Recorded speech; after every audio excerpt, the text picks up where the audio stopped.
Bueno, entonces, como les decía, al final de la clase del lunes pasado, dimos un primer pantallazo sobre el enlace iónico. Dijimos que íbamos a empezar con las teorías de enlace y el primero que íbamos a ver era el enlace iónico. Estuvimos comentando que a partir de la posición en los elementos de los elementos en la tabla periódica y por lo tanto, sobre todo su electronegatividad y su tendencia o no a formar cationes o aniones, podíamos tener una primera predicción de qué tipo de enlace iba a haber entre determinados átomos. Entonces decíamos que si juntábamos un elemento metálico, o sea, un elemento de esta zona de la tabla periódica y sobre todo estos demás acá, con un elemento no metálico, un elemento de estos del bloque P acá arriba, ¿sí? Como los metales tienen tendencia a formar cationes, o sea, perder electrones para formar cationes, y los no metales tienen más bien tendencia a aceptar electrones, a formar aniones, entre esos tipos de elementos lo que íbamos a tener eran estructuras donde existían precisamente esas entidades, cationes y aniones, lo que se llaman redes iónicas y que se conoce también coloquialmente como sales, ¿sí? Después, cuando combinamos elementos del bloque P entre sí, o sea, elementos todos con relativa alta electronegatividad, vamos a tener especies que en general son moleculares, no son redes, son moleculares, son moléculas discretas. Eso, un poquito más adelante lo vamos a ejemplificar, ¿ah? Entre las que en donde los átomos están unidos por enlaces covalentes, ¿sí? Y por último nos va a quedar un tipo de enlace que es cuando yo combino metales entre sí, ¿ah? Y en ese caso tengo el enlace metálico. Pero vamos al primer caso, que es el enlace iónico, ¿ah? Entonces, acá está un poco ejemplificado esquemáticamente, pero tenemos un átomo de sodio, este elemento de aquí, con sus 11 protones y sus 11 electrones, un elemento con una baja primera energía de ionización, con una baja electronegatividad, va a ser relativamente fácil quitarle un electrón y transformarlo en el catión correspondiente. Recuerden que esto también lo discutimos porque el catión tenía menor radio que el átomo neutro correspondiente, ¿ah?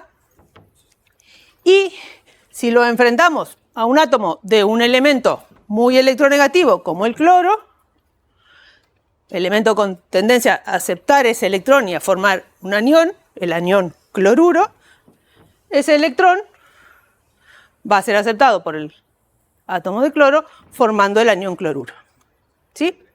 Pero esto no es un enlace, no es un enlace de un par de átomos entre sí o del anión en catión, sino que lo que se forma es una red tridimensional extendida donde están alternados cationes y aniones. ¿Por qué se da eso? Porque de esta manera se logra minimizar las repulsiones entre iones del mismo signo. Ven que los cationes, que son en este caso las esferitas violetas, están separados de otros cationes por varias esferitas verdes. Y a su vez las esferas verdes están separadas de los otros aniones, de las otras esferas verdes, por varios cationes. ¿Ah?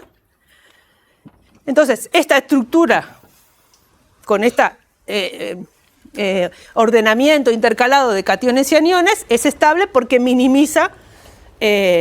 maximiza las interacciones entre iones de distinto signo, cationes y aniones, y minimiza las repulsiones entre iones de igual signo. Y esto es lo que llamamos una red cristalina, una red iónica. Y este tipo de compuestos que tienen este tipo de estructuras tienen, decimos, enlace iónico. ¿ah? Y son lo que llamamos sales. En nuestra vida coloquial, en nuestra vida común, la más conocida es la sal de mesa, el cloruro de sodio. ¿Ah? Pero hay otros compuestos iónicos, incluso algunos que también manejamos quizás en la vida diaria, como el bicarbonato de sodio, por ejemplo. ¿Tá? Ahí lo que pasa, la única diferencia en el bicarbonato es que no tengo un anión monoatómico, sino que tengo un anión poliatómico. El anión bicarbonato es un anión formado por carbono y oxígeno. Pero bueno, eso van a ver algún ejemplo, pero no los vamos a tratar específicamente acá en el teórico. Entonces, acá en la tabla están qué cationes forman los principales metales que vamos a manejar y qué aniones forman los elementos estos del bloque P, qué aniones monoatómicos forman. Fíjense que ya hemos dicho varias veces, los metales alcalinos solo forman el catión monoatómico, el catión de carga +1. ¿Ah? El potasio forma el catión potasio más, el sodio forma el catión sodio más y así sucesivamente. Eso es fácil recordar, porque están además en el grupo 1 de la tabla periódica y forman el catión de carga +1. Los del grupo 2 de la tabla periódica, los metales, ¿cómo se llamaban estos? Estos eran los alcalinos. ¿Cómo se llamaban estos? Alcalinoterrios, muy bien. Estos forman el catión de carga +2. ¿Sí? Y solo ese. ¿Sí? Acá, entre los metales de transición, es un poco más complicado, hay más opciones. Pero en este caso de los metales representativos, lo que les puede también ayudar a recordar cuál es el catión que se forma es pensar que el átomo va a tender a perder el electrón para llegar a la configuración del gas noble más cercano, que es el gas noble anterior. ¿Está? ¿Por qué no está el berilio? Porque el berilio en realidad forma más bien compuestos donde el enlace tiene más carácter covalente, porque por el tamaño que tiene el átomo y por la carga.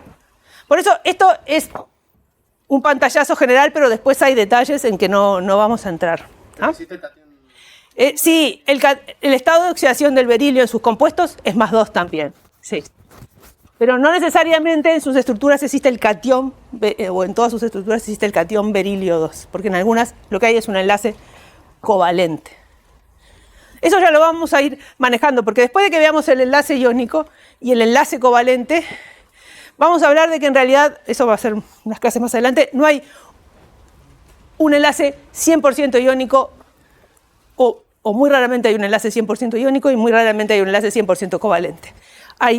Después hay como un arco intermedio en donde hay enlaces iónicos con carácter covalente o enlaces covalentes polares, donde fácilmente se puede ionizar.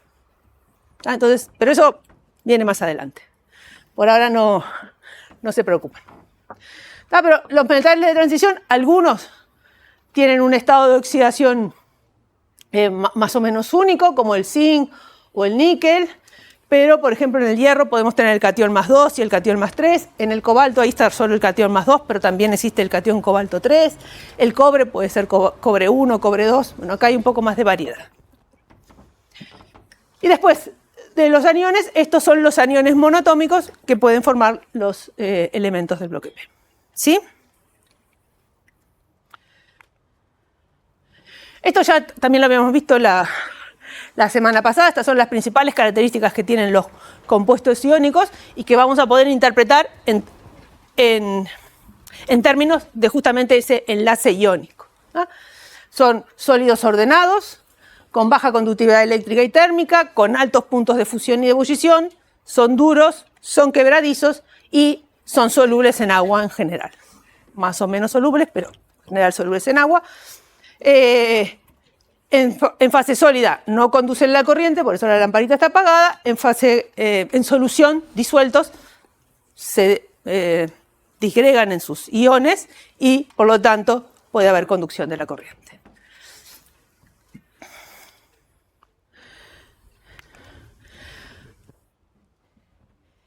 ¿Cómo es ese enlace entre los iones y cómo lo vamos a caracterizar? Bueno, en primera instancia, vamos a definir una magnitud que se llama energía de red, que es la que nos va a permitir decir qué tan fuerte es la interacción entre los cationes y los aniones en una determinada red cristalina, en un determinado compuesto iónico. ¿Sí?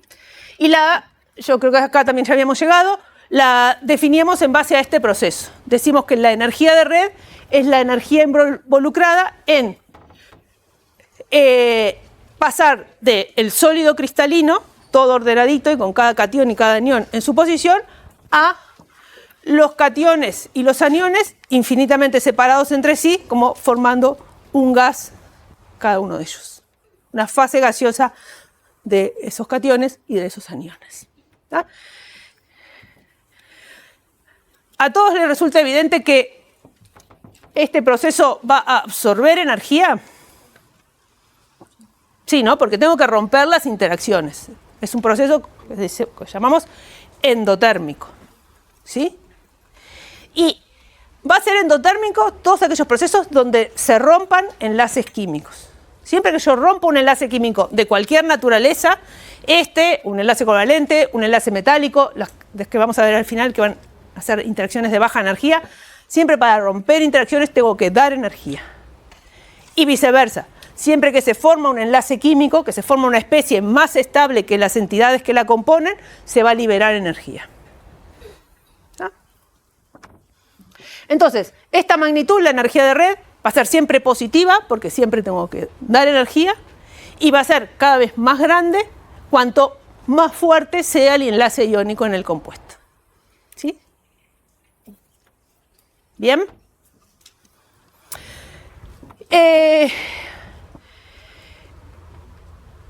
Y lo que nos queda por ver ahora es, entonces, ¿cómo podemos acceder a este valor de la energía de red? Porque de hecho, esto que yo acá pongo muy alegre, escribo una especie de ecuación química, es un proceso que yo no puedo hacer en el laboratorio fácilmente, porque entre otras cosas tendría que trabajar en unas condiciones muy altas de temperatura y empiezan a pasar otras cosas también con esos átomos. Entonces,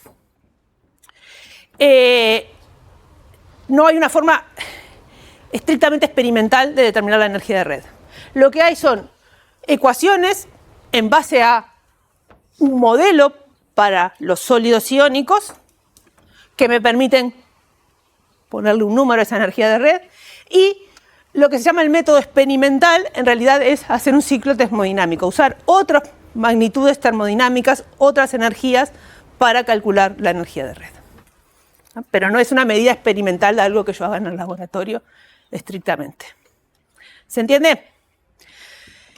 Estas ecuaciones, como les digo, están basadas en el modelo iónico. El modelo iónico supone una interacción electrostática, una interacción de tipo coulombica, entre cargas de distintos signos, catión y anión. ¿Sí? Estos iones van a estar en posiciones fijas y ordenadas en esa red, a distancias que van a estar determinadas por cuál es el catión y cuál es el anión, y va a considerar, como dice acá, atracciones y repulsiones electrostáticas entre los iones. ¿Bien? Y nosotros vamos a ver esas dos ecuaciones, la de Born-Landé y la de Kaputinsky, que es derivada de la de Born-Landé. Vamos a ello. Entonces, de golpe apareció un montón de cosas asustadoras, pero las vamos a ir viendo paso a paso. Yo no voy a hacer acá la deducción de la ecuación de Born-Landé. Se puede hacer, pero nos llevaría un poco de tiempo que no tenemos. ¿Ah? Pero lo que vamos a hacer es entender qué está metido adentro de esta ecuación. ¿Sí? Esta ecuación que me permite calcular la energía de red, que se simboliza con la letra U. ¿Ah? Fíjense, me dice que la voy a poder calcular como producto de las cargas de los iones, ¿no? Z más es la carga del catión, la carga unitaria, ¿no? En el catión sodio, más 1, en el catión cloruro, menos 1. Pero como lo tengo que tener en unas unidades de carga, por eso aparece la carga del electrón acá, en coulombs. ¿Sí?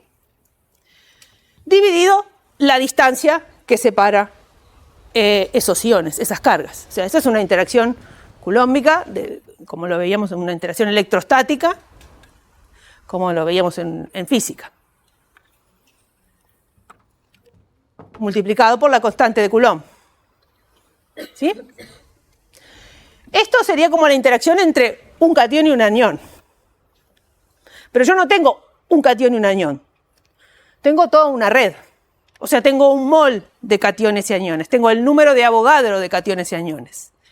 Por eso aparece acá esta N. N es el número de Avogadro. No lo dice ahí, pero es el número de Avogadro. ¿Ah? O sea, el número de 6,02 por eso la 23, ¿no? El número de especies que yo tengo en un mol de cualquier cosa. ¿No? ¿Qué es A? A se llama constante de Madelung, ¿sí? Y es un parámetro que tiene que ver con cuál es la estructura de ese sólido. No todos los sólidos tienen la misma estructura, la misma disposición de dónde están ubicados los cationes y aniones. No todos los sólidos iónicos tienen la misma estructura. Esta que aparece acá es la estructura del cloruro de sodio. La podríamos describir en términos de en qué posición está cada catión y en qué posición está el anión. Hay varias otras sales que también tienen estructura de cloruro de sodio.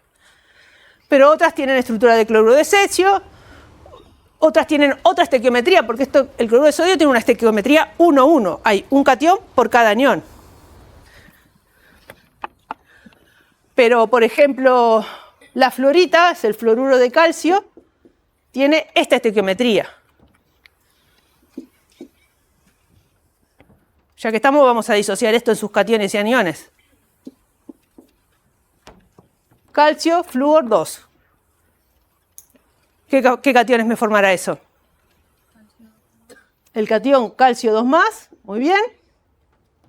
Pongamos que estamos planteando como la energía de red, más, perdón, flúor menos. Esto sería la U para el fluoruro de calcio. ¿Qué me falta acá? ¿Un 2 dónde? Acá, ¿no?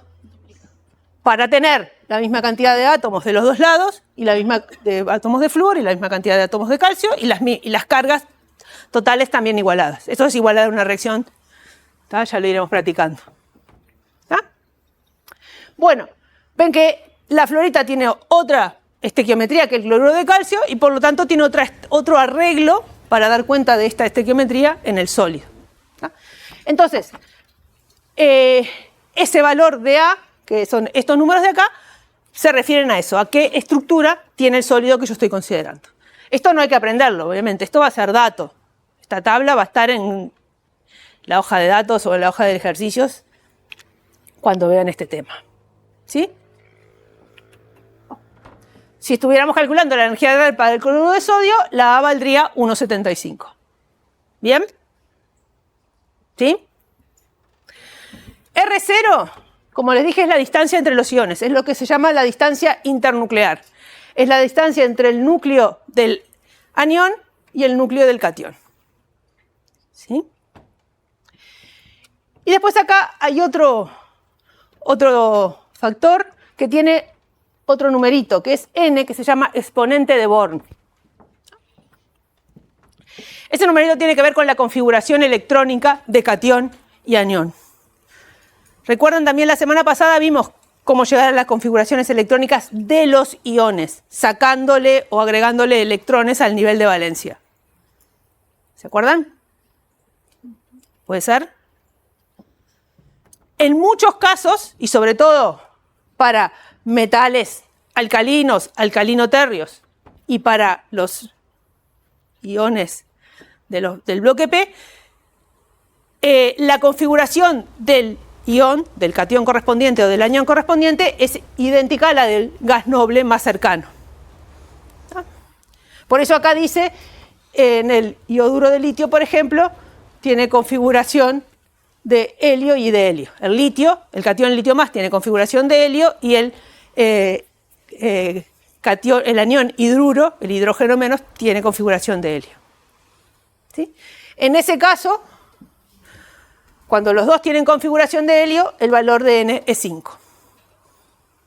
¿Ah? Y así voy sucesivamente. Claro, me puede pasar que estén que estén mezclados, que yo tenga un catión como el sodio que tiene configuración de neón, pero un anión como el bromo que tiene configuración de criptón. En ese caso, ¿qué haría con estos números? Porque para el sodio me tocaría este número, este N, pero para el bromuro me tocaría este otro. Hago un promedio, así de simple. Uso el valor de N promedio entre los que corresponden a la configuración de catión y anión. ¿Sí?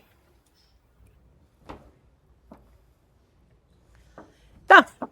Y no tiene más misterio. O sea, esta es la interacción electrostática de ese mol de cationes y aniones con una dada estructura, una dada disposición espacial. Y este término en realidad, que no les expliqué qué era, les dije que tenía que ver con las configuraciones, tiene que ver con las repulsiones de las nubes electrónicas. Eso todo lo que puedo declarar en este momento. Sí. Porque por más que los cationes sean los iones sean de distinto signo, si se acercaran mucho habría repulsiones por las nubes electrónicas de cada uno de ellos en sí, por los electrones en sí. Y eso es lo que toma en cuenta este otro factor. Bien. Esto de acá, esta otra versión de U, de la energía de red, es esta misma, pero ya este factor 332 da cuenta de todas las cosas que son constantes acá, más el factor de conversión para que el resultado me dé en kilocalorías por mol. ¿Sí? O sea, ya tiene incluido el número de Avogadro, la carga del electrón, la constante de Coulomb, todo eso. ¿Sí? Lo pueden usar así directamente, les va a dar la energía de red en kilocalorías por mol. ¿Ah? Entonces, para aplicar esta ecuación tengo que conocer la fórmula del compuesto para saber cómo se disocia, para saber qué carga tiene catión y qué carga tiene el anión. ¿Sí? Me tienen que decir qué estructura tiene para saber qué constante de Madelung usar. Y tengo que analizar cuál es la configuración del catión y del anión para poder saber qué valor de N uso. ¿Está? Pero no, para aplicar la ecuación no hay que saber hacer nada más de eso solo. ¿Bien? O sea, cosas que ya vimos casi todas. Un detalle. Yo les dije que la energía de red siempre era energía que se tenía que absorber para desarmar la red, por lo tanto siempre era positiva, ¿verdad? Esto tiene un signo de más acá, de menos aquí delante. Pero ¿por qué esto me da un número positivo?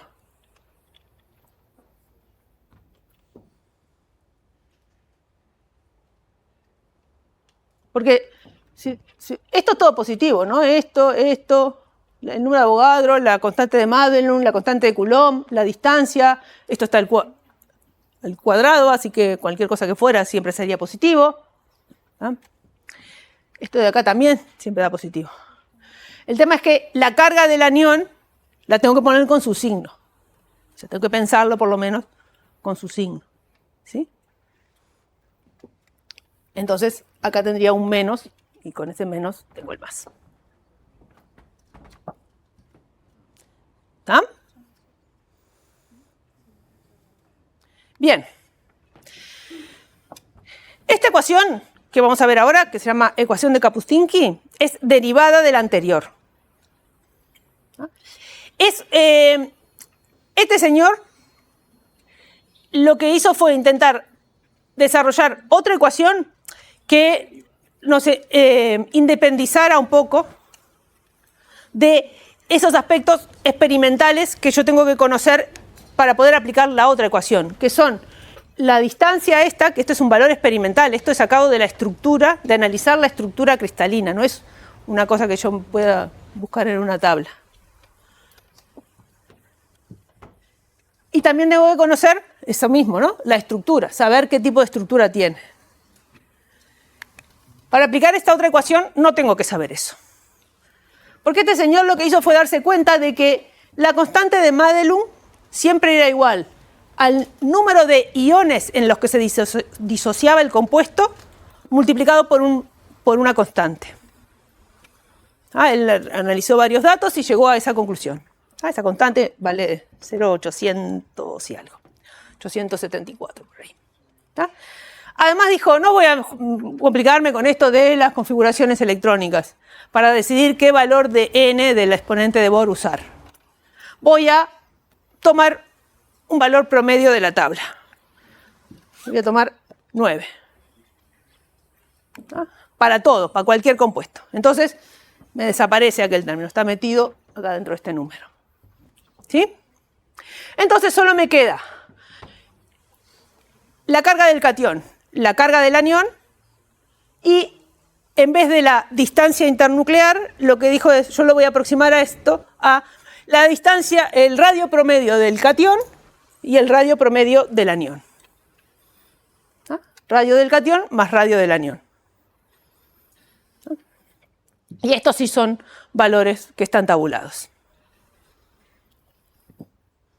Y nu, esto que parece una B corta, en realidad estrictamente es nu, es la letra griega nu, representa el número de iones por unidad fórmula.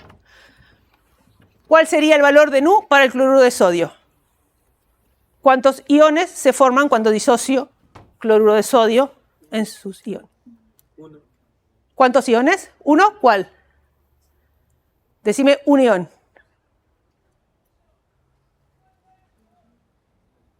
Por ejemplo, este sería un ion. Pero ¿y este? Otro ion. Así que esto se disocia en 2 iones. ¿Y esto? 3. Tengo un ion acá y tengo 2 iones fluoruro. 3 iones. No estamos contando cargas, estamos contando iones. ¿Sí? Bien. Entonces no tengo que saber nada más del compuesto, solo saber la fórmula, porque si sé la fórmula, como tengo idea de cuáles son los cationes y aniones principales, sé disociarlo, puedo contar los iones, me van a darle estos datos, o los puedo buscar en una tabla, y puedo calcular, o por lo menos estimar, es un valor más aproximado que el anterior, porque hace más suposiciones, ¿no? Pero esta ecuación la vamos a usar mucho porque nos va a permitir fácilmente interpretar valores de energías de red, por qué la energía de red de tal compuesto es más grande que tal otro, porque está cambiando el radio o está cambiando la carga de tal o cual anión, o de tal ion, de tal catión o de tal anión, ¿sí? Y a su vez interpretar variaciones de propiedades que están relacionadas con la energía de red, como el punto de ebullición, el punto de fusión, la dureza de los sólidos. Lo vamos a ver ahora en un par de diapos. ¿Sí? Sigo. Esas eran las ecuaciones para calcular la energía de red. Esto es la forma, yo le decía, experimental de calcular la energía de red. Y es a partir de lo que se llama un ciclo termodinámico. Y en particular, este ciclo tiene nombre, se llama ciclo de Born-Haber. ¿Sí? Estos ciclos termodinámicos, que vamos a ver algunos otros también cuando vemos enlace covalente, no sé si se acuerdan algo de esto, de alguna cosa de termodinámica, la ley de Hess, ¿les suena? ¿Sí? A ver. ¿Sí? Algo. Algo. Bueno, no voy a presionar.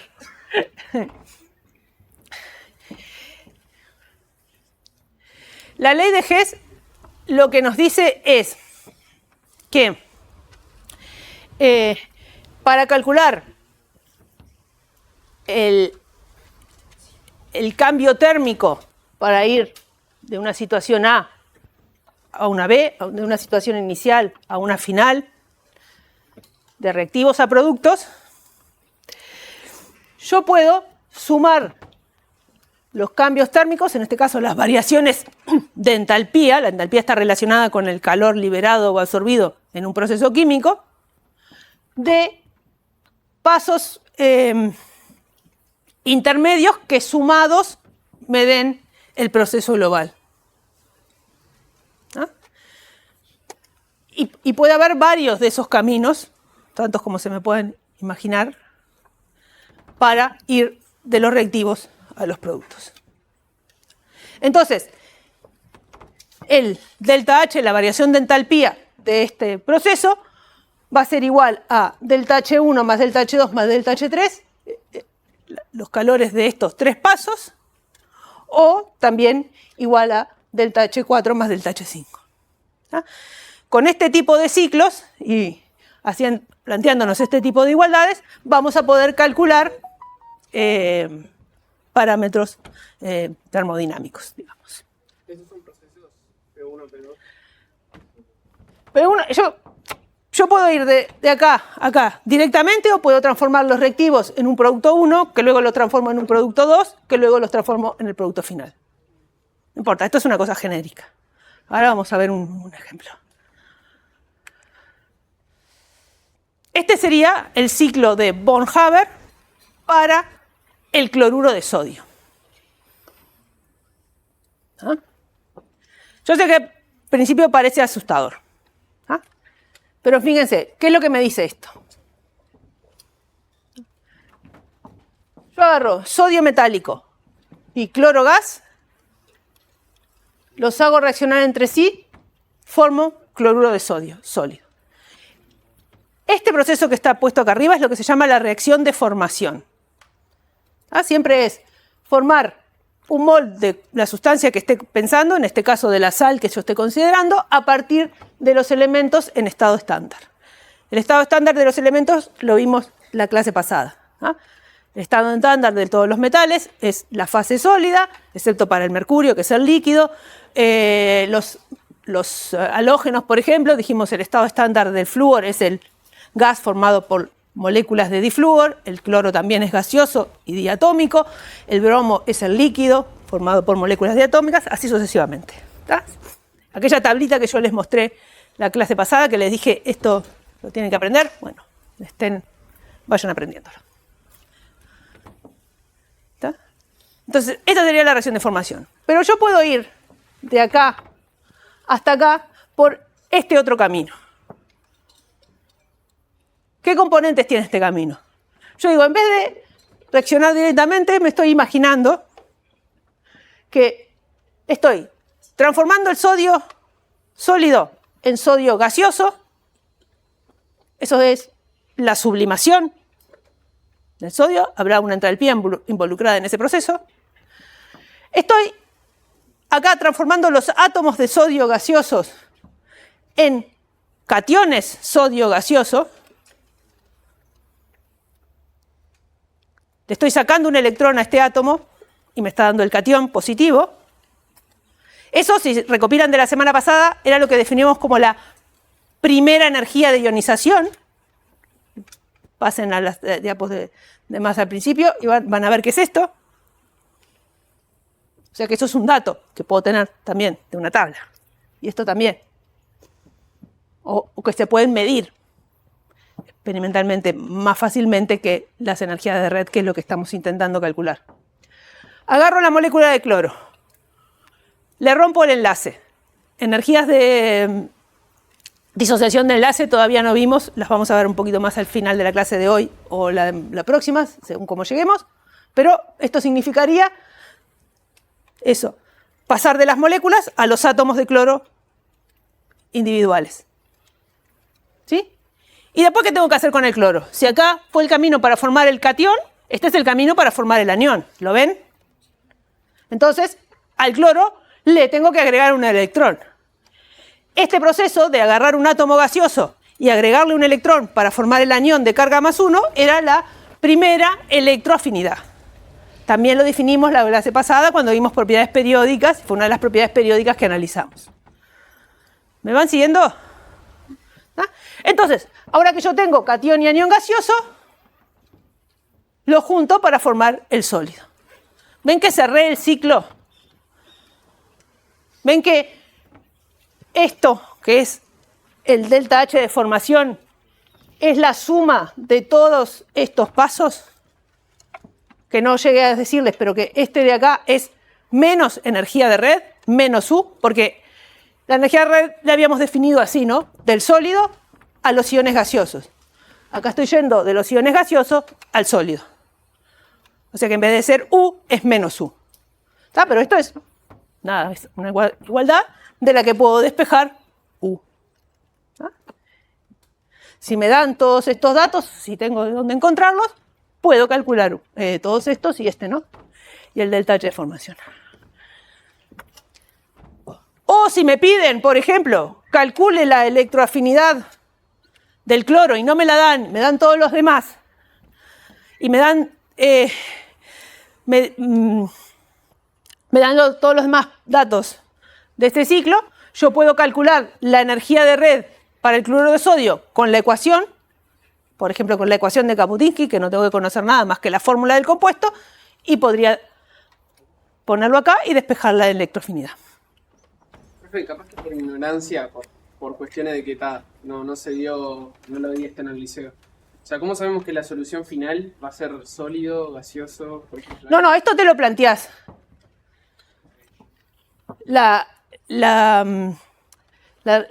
reacción de formación la podés plantear para formar la especie en cualquier estado de agregación y va a tener un distinto valor. Pero a ti lo que te interesa acá es tener cloruro de sodio sólido, porque lo que te interesa es calcular U.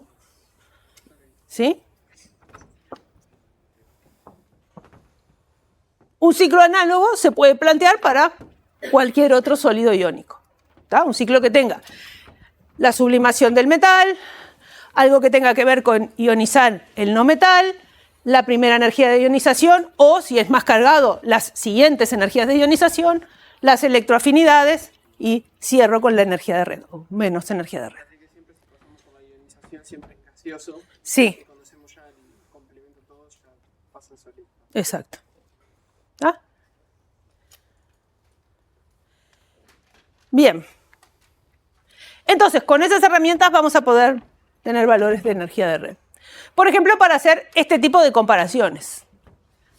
Acá tenemos la energía de red, está chiquito, no sé si ve bien, pero del fluoruro de sodio, 910 kJ, y del óxido de magnesio, 3.795 kJ.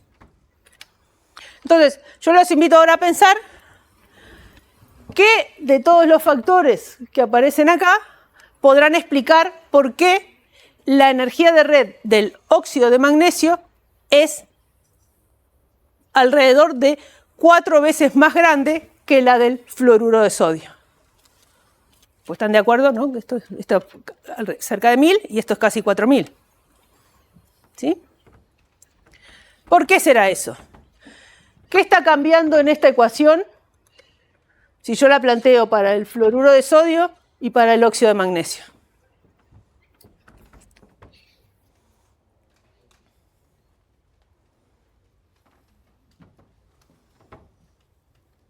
A ver, vamos. Este número acá siempre es el mismo, ¿no? Número de iones. ¿Cuántos iones se formarán si yo ionizo fluoruro de magnesio? Fluoruro de sodio. 2. Es análogo al cloruro de sodio, ¿no? Un sodio y un flúor, un fluoruro. ¿Sí? O sea que Nu vale 2. Y en el óxido de magnesio, 2 también. El catión magnesio 2 más y el anión óxido 2 menos. ¿Ah? Así que esto es igual para los dos. ¿Cuánto vale el Z del catión? La carga del catión y la carga del anión en el primero. Más 1 y menos 1. Sodio y fluoruro. ¿Sí? Lo vamos haciendo en el aire. ¿Me van siguiendo? Sí. ¿Cuánto valen para el óxido de magnesio? Más 2 y menos 2. O sea que acá tengo 2,56 por 2 por 1 por menos 1, dividido la suma de los radios, y en el otro tengo 2,56 por 2 por 2 por 2. Ven que ahí está el 4, que me hace que la energía de red del óxido de magnesio sea 4 veces más. Los radios también van a cambiar, pero lo que cambian los radios es mínimo comparado con ese hecho de que estoy multiplicando el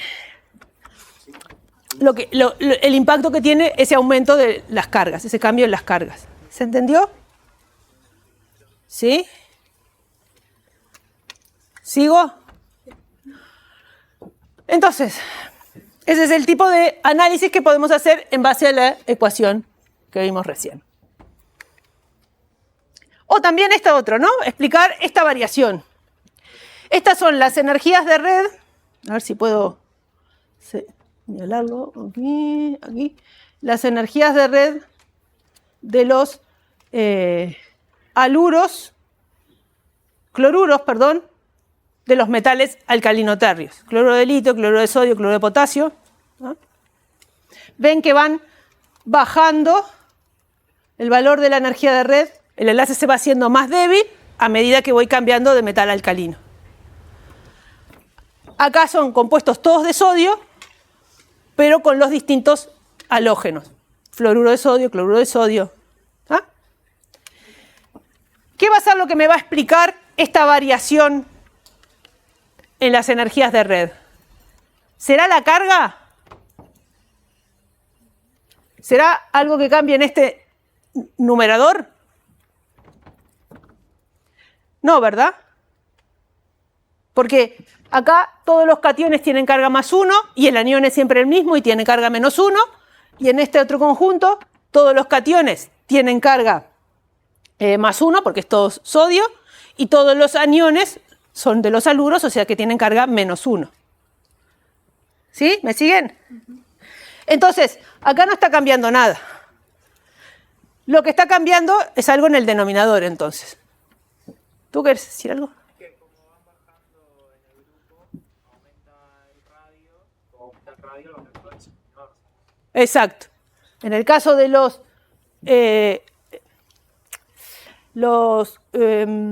cloruros de los alcalinoterrios, lo que está cambiando es el radio del catión. Está cambiando el catión y por lo tanto está cambiando el radio del catión. ¿Y cómo está cambiando? Se está haciendo cada vez más grande. Por lo tanto, este denominador se hace más grande y la energía de red se hace cada vez más pequeña. Acá pasa algo análogo, pero lo que está cambiando es el radio del anión. La energía de la red se hace más grande. No, porque acordate que es positiva. Se hace más pequeña. Son los números que están ahí. Esos son los valores reales. ¿Ah? A medida que el tamaño del catión o del anión aumenta, si el otro está fijo, disminuye la energía de red. ¿Sí? Y con el mismo razonamiento podríamos racionalizar cómo cambian los puntos de fusión o la dureza de un conjunto de compuestos relacionados. ¿Ah? A medida que disminuye la energía de red, disminuye también el punto de fusión, porque es más fácil separar iones del sólido para pasar aquello a una fase líquida. ¿Sí? A medida que disminuye la energía de red, en este caso va aumentando el catión, va disminuyendo la energía de red, también disminuye la dureza porque es más fácil mover o romper la interacción para quebrar el cristal. ¿Sí? No me voy a detener más nada porque si no, no arrancamos con el otro tema, pero hay que hacer como el mismo tipo de racionamientos en términos de tamaño de carga para interpretar estas propiedades. ¿Sí? ¿Seguimos? Bueno. Entonces, ese era el enlace iónico. Y ahora vamos a hablar del enlace covalente. ¿Ah? Que hoy al principio decíamos, es el que fundamentalmente tenemos cuando combino elementos con electronegatividades parecidas. Sobre todo elementos, acá está la tablita esta con las barritas, son las electronegatividades. Fíjense que muestra la tendencia que ya comentamos. Son más bajas aquí y aumentan hacia este lado. ¿Sí? Sobre todo cuando combino elementos del bloque P, aunque no solo, también hay compuestos que tienen enlace covalente y están formados por algunos metales, sobre todo de esta zona de transición y elementos del bloque P, pero para la química que ustedes tienen que manejar y para entender las cosas básicas de química, nos podemos quedar con la idea de enlace covalente entre elementos del bloque P. ¿Sí? En ese caso, no va a haber esta descripción de un elemento es tan electronegativo que le arranca un electrón al otro y entonces me queda un catión y un anión. ¿Ah? Es como que es un poco esta situación de acá. El cloro y el hidrógeno ahí como tironeando de los electrones, pero ninguno logra llevárselo para su lado. Entonces, en ese caso, el enlace, lo que llamamos enlace covalente, se da porque se comparten pares de electrones. ¿Ah? No tengo cationes y aniones, tengo átomos que están compartiendo pares de electrones. Un par de electrones, 2 o 3. Un enlace simple, doble o triple. ¿Por qué? Porque si piensan, por ejemplo, acá está representado 2 átomos de cloro, ¿tá?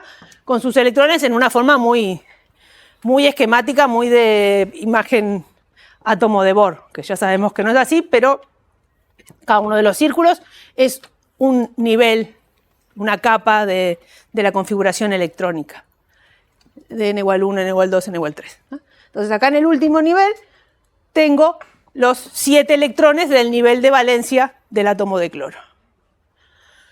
¿Qué querría ese átomo de cloro? Robarle al otro átomo de cloro un electrón para llegar a la configuración de Bach noble, para completar esta última capa, para completar ese último lugar que le queda en un orbital 3p, ¿sí? Y llegar a la configuración del, después del cloro, no está acá, del argón, si no me equivoco, ¿sí? Pero ¿qué va a pasar? Si yo lo estoy enfrentando con otro átomo de cloro, este no va a querer ceder su electrón y quedarse con un electrón menos. También quiere tener un electrón y completar la configuración de gas noble. Así que al final lo que hacen es dicen, bueno, está, ese electrón que cada uno tiene suelto, los compartimos, le pertenecen a los 2 átomos y cada uno lo cuenta como suyo y cada uno cuenta como que tiene el octeto completo. ¿Sí? Esa es la idea básica del enlace covalente. Ahora vamos a tratar de entender por qué eso representa un enlace, porque eso lleva a la formación de una entidad como tal, porque esta sería la molécula de cloro, que sabemos que existe. Y esos átomos van siempre los 2 juntitos en el gas cloro. Siempre hay 2 átomos de cloro unidos por un enlace covalente y van siempre juntitos. O sea, son una entidad, una molécula discreta, decimos. ¿Por qué? Bueno, vamos a pasarnos a un ejemplo más simple para visualizar esto, que es la molécula de hidrógeno. Si yo quiero formar la molécula de hidrógeno, tengo que pensar que parto de 2 átomos de hidrógeno, cada uno con su núcleo y su único electrón, ¿sí? Por lo tanto, 2 átomos de igual electronegatividad van a tener que compartir esos electrones. Al compartir esos electrones, lo que resulta es una situación donde hay una mayor densidad electrónica en la zona entre los núcleos. En este otro dibujito que está representado con puntitos, capaz que se ve mejor. Ven que acá hay bastante cantidad de puntitos, en cambio en estas zonas exteriores hay menos. O sea, los electrones están predominantemente en la zona entre los núcleos. De alguna manera, esos electrones allí están como blindando un poco y evitando la repulsión de esos 2 núcleos de hidrógeno, de esas cargas positivas que representan el núcleo de los átomos de hidrógeno. ¿No? Porque para que se dé efectivamente un enlace, el balance de estas interacciones tiene que ser, en definitiva, atractivo. ¿Ah? Hay interacciones de atracción entre cada núcleo y cada uno de los dos electrones, pero también hay repulsiones entre los electrones entre sí y los núcleos entre sí. ¿Ah? En este caso, tenemos un enlace porque esto termina llevando a una situación que es más favorable que tener los dos átomos por separado. ¿Ah? Y ese es el enlace covalente. Para describir el enlace covalente se desarrollaron dos teorías basadas en la ecuación de Schrödinger, basadas en el modelo de Schrödinger del átomo. Una es la teoría del enlace de valencia y la otra es la teoría de orbitales moleculares.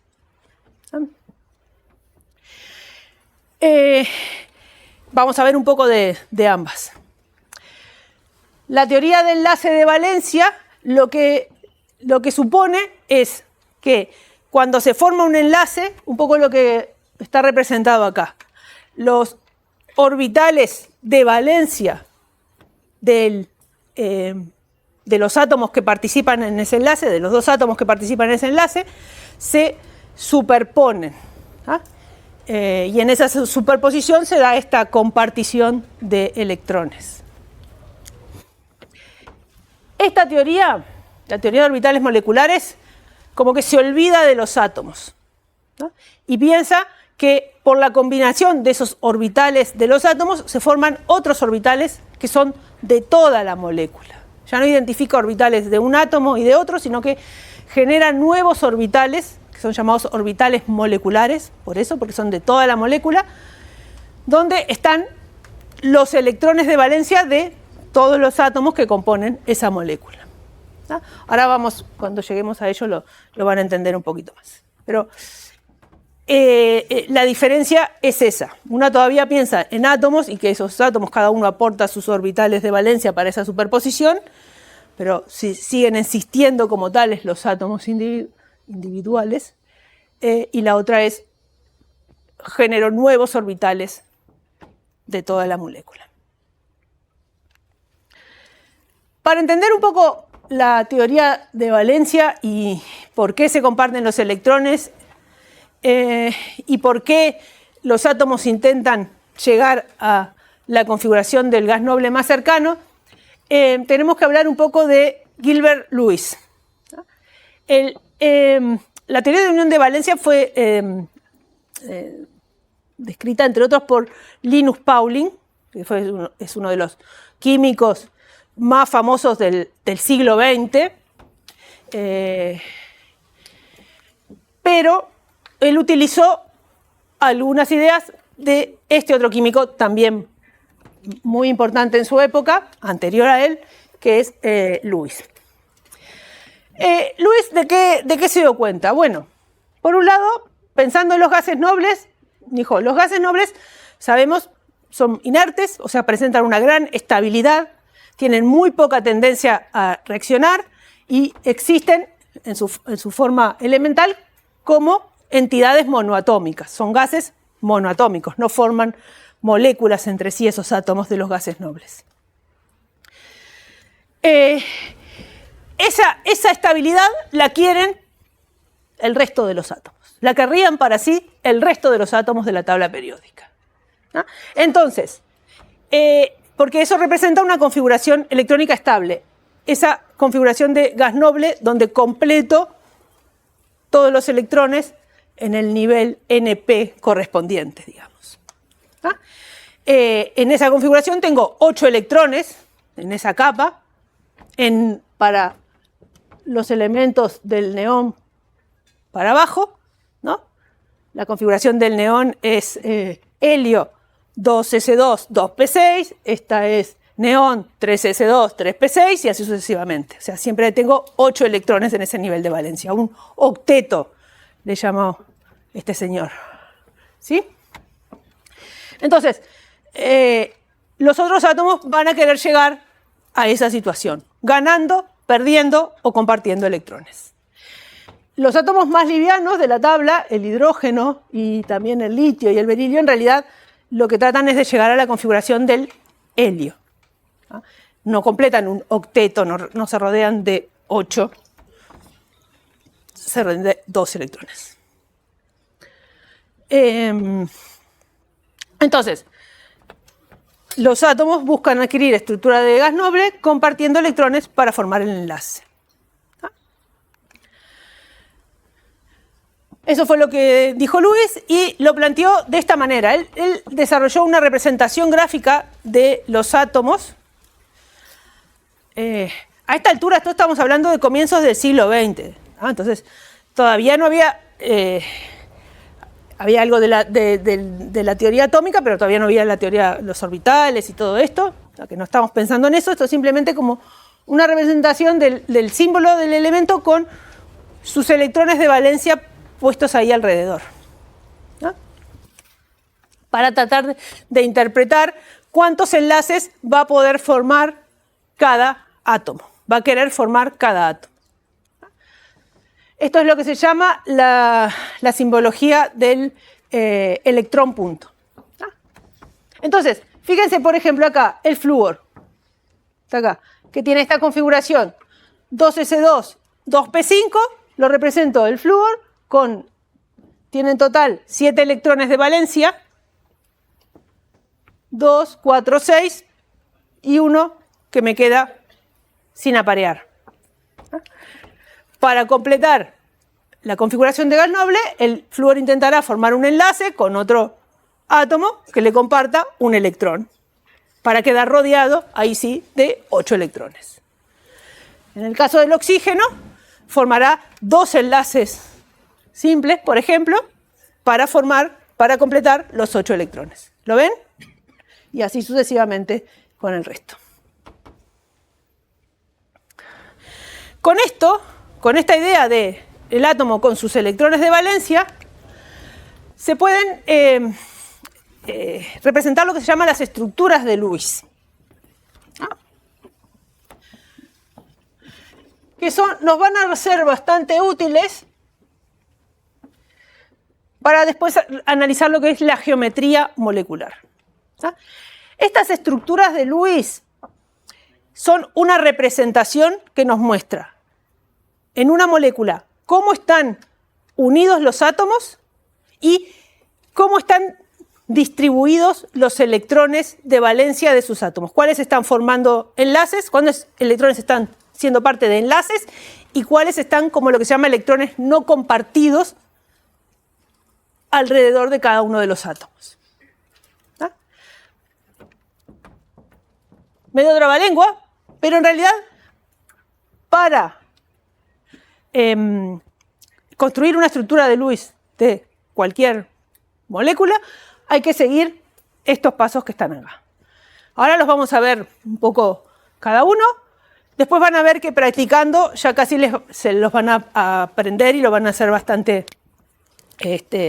fácilmente. Vamos a pensar en el agua.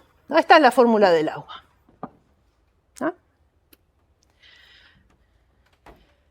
El método me dice que si yo quiero construir la estructura de Lewis del agua, tengo que sumar los electrones de valencia de todos los átomos de la molécula. En la molécula de agua tengo un oxígeno, ¿verdad? Y 2 hidrógenos.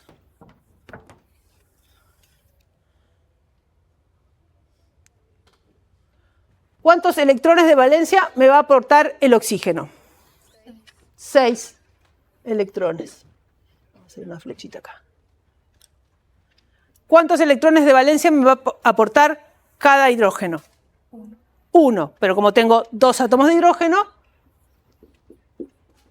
son 2 electrones. ¿Sí?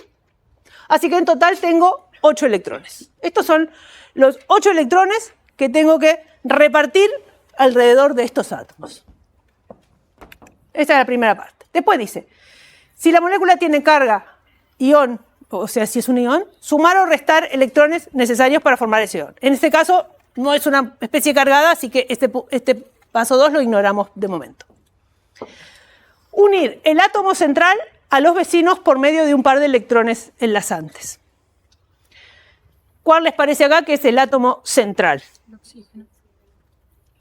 el oxígeno, ¿no? O sea, en general uno puede identificar cuál es el átomo al que están unidos los demás, ¿no? Si no lo saben bien, puede ser una cuestión a ver, generalmente es el átomo menos electronegativo, ¿no? Pero en este caso no hay otra vuelta, porque lo que tienen unidos son hidrógenos. Así que el hidrógeno no podía ser el átomo central porque no se puede unir a algo más. ¿Ah? Entonces, 1, el átomo central a los vecinos. Yo los conecté por una raya, pero esta raya representa un enlace químico. Por lo tanto, representa ¿cuántos electrones? 2 electrones acá y 2 electrones aquí. O sea que de estos 8 ya me gasté 4 electrones. ¿Me siguen? Bien. Distribuir el resto de los electrones de modo de completar el octeto de los átomos periféricos.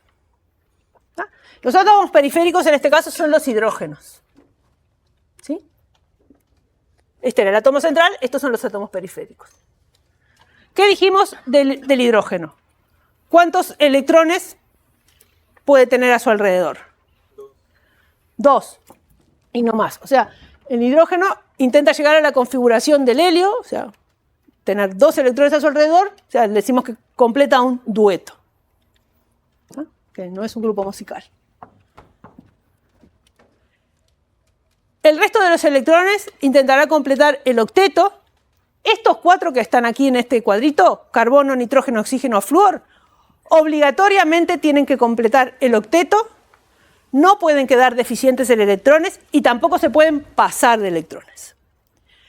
Los átomos de más abajo en la tabla periódica pueden, se dice, superar el octeto, pueden tener más de 8 electrones. Pero por los ejemplos que vamos a ver, capaz que en el práctico sí ven alguno.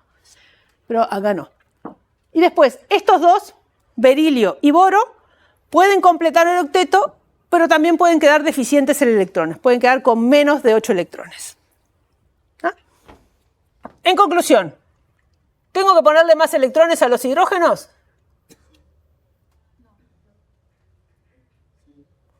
¿Sí? No. Está bien, había 2 respuestas posibles. ¿Por qué sí? Y ahí solo tiene 1. ¿Faltaría otro o no? ¿Por qué no? Porque la rayita ya representa los 2 electrones. Porque la rayita ya representa... La rayita ya representa los 2 electrones, pero además recuerden que estos son electrones compartidos. Entonces, los cuento para un átomo y los cuento para el otro átomo. ¿Tá? Entonces, alrededor de este hidrógeno hay 2 electrones. Y de momento, alrededor de este oxígeno hay 2 y 2, 4 electrones. ¿Se entiende cómo se cuentan? ¿Tá? No es tan trivial. Por eso podía generarse esta. Hay 1, hay 2. ¿Tá? Distribuir, entonces, no tenemos que. Conclusión, no hay que agregarle más electrones al hidrógeno, colocar el resto de los electrones en el átomo central. Y como los símbolos de Lewis los electrones van de a pares, los pongo así. O sea, los otros 4 electrones que no usé para formar enlaces, los uso ahí. ¿Sí? Entonces acá llega un punto donde tengo que verificar que se cumplan estas cosas. Si el átomo central tiene menos de 8 electrones, formar a partir de pares no enlazantes, esos serían pares de electrones que tuvieran los átomos periféricos, enlaces con el átomo central.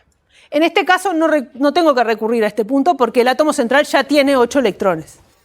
2, 4, 6, 8. ¿Ah? Y esta regla la vamos a ver ahora a continuación en otras situaciones.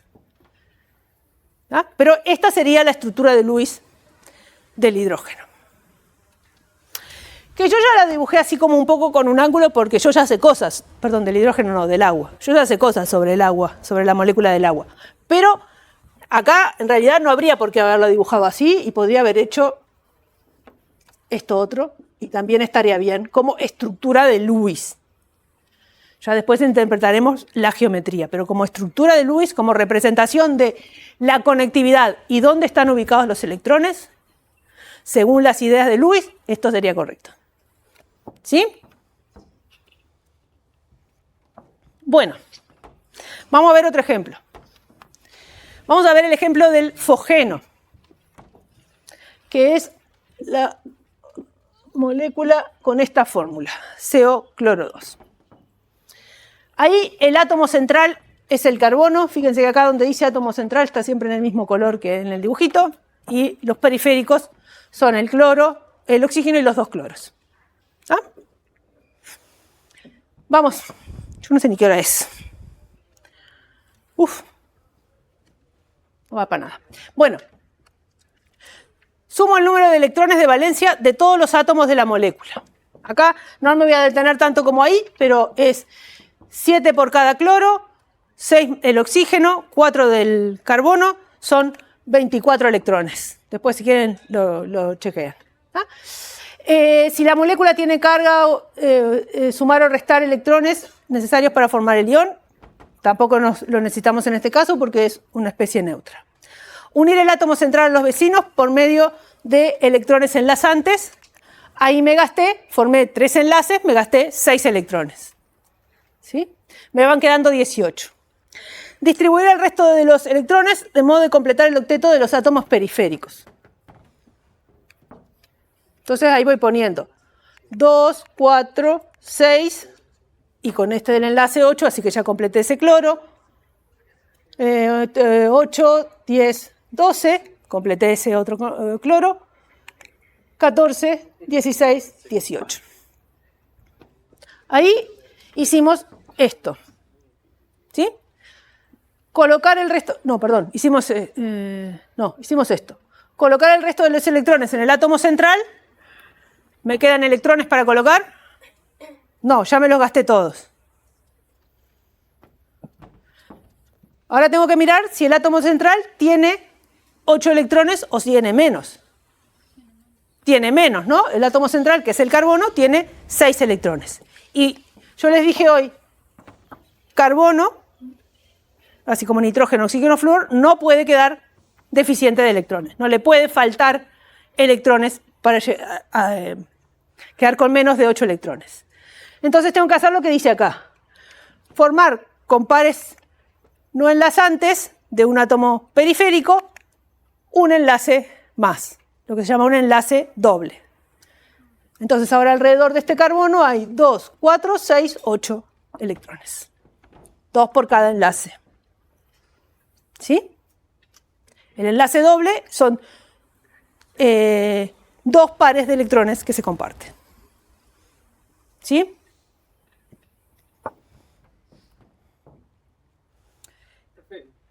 El carbono ya de por sí, o sea, tiene 4 electrones de valencia. Con 2 ya tenías 4, ¿por qué te quedaste con 6? No, porque estos que repartí fueron juntamos todos los electrones de valencia de todos los átomos y los repartimos para formar los enlaces y ver cuáles quedan sobre los átomos centrales. Te hace doble enlace porque te quedó un electrón del oxígeno. Puse un doble enlace porque cuando llegué a este punto el carbono no completaba el octeto. Entonces usé un par de electrones de estos para formar otro enlace. ¿Ah? Y ahora al oxígeno le quedan 2 pares sin compartir y está formando dos enlaces. Tiene 8 electrones y el carbono también tiene sus 8 electrones. ¿Sí? La última regla es para la situación en la que yo pueda formar más de una estructura de Lewis posible siguiendo esos pasos. Porque se puede dar esa situación. Entonces yo voy a querer elegir qué estructura representa mejor a la molécula. Y para eso recurro a lo que se llaman cargas formales. El A ahí dice menores cargas formales sobre los átomos. La estructura que mejor va a representar la molécula y la distribución de electrones en la molécula es aquella en la que tenga las menores cargas formales. ¿Qué son las cargas formales? Las cargas formales son un formalismo, como su nombre lo dice, no son cargas reales de los átomos, pero son una forma como de llevar la contabilidad de qué pasó cuando yo junté todos los electrones y los volví a repartir. De si al átomo le quedaron la misma cantidad de electrones que tenía inicialmente, menos o más. Entonces se calcula como la diferencia entre los electrones de valencia que aportó un átomo dado, o sea, se calcula para cada átomo de la molécula. Los electrones de valencia que aportó menos el número de enlaces que formó menos los electrones no enlazantes. ¿Tá? O sea, los electrones, esto serían los electrones que le tocaron en ese reparto. Como enlaces o como electrones no enlazantes, que son esos que quedan alrededor del átomo. ¿Sí? Si siguen esta fórmula, después también lo van a practicar, lo van a repasar en el práctico, en esta estructura del CO2, que es una posible estructura de Lewis, van a ver que todas las cargas formales valen 0 para cada uno de los átomos. En cambio, esta otra posibilidad, que en lugar de 2 dobles enlaces forma un simple enlace con un oxígeno y un triple con el otro, tiene cargas formales distintas de 0. Acá cuando dice menores cargas formales, no quiere decir menores en términos absolutos, sino lo más cercanas a 0 posible. Tanto positivas como negativas, pero lo más cercanas a 0. Entonces lo ideal es que todas sean 0. Hay casos en que no quedan así.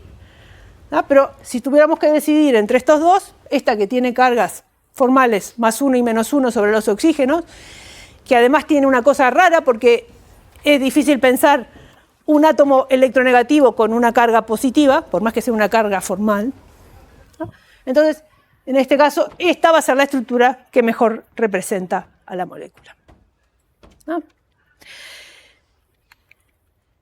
Veamos este otro caso para ver cómo se aplica la regla B esa. Yo puedo hacer la estructura para el fluoruro de boro, es esta molécula, BF3, ¿ah? Y todos estos 4 estructuras que están acá son estructuras de Lewis posibles, correctas para el fluoruro de boro. ¿Ah? Siguiendo los pasos que vimos recién, se llega a esta, pero en la que el boro queda deficiente en electrones, pero el boro podía quedar deficiente en electrones, podía no completar el octeto, tener menos electrones que el octeto. Tiene 6 acá, ¿no? 2, 4, 6. Pero también me puedo plantear estas otras 3 estructuras en donde el boro completa el octeto. ¿Tá? Y se forma un enlace doble con alguno de los 3 flúor. Estas 3 estructuras son todas equivalentes entre sí, pero son un poco diferentes a esta. ¿Ah? Si calculan las cargas formales, en esta las cargas formales de todos los átomos le van a dar 0.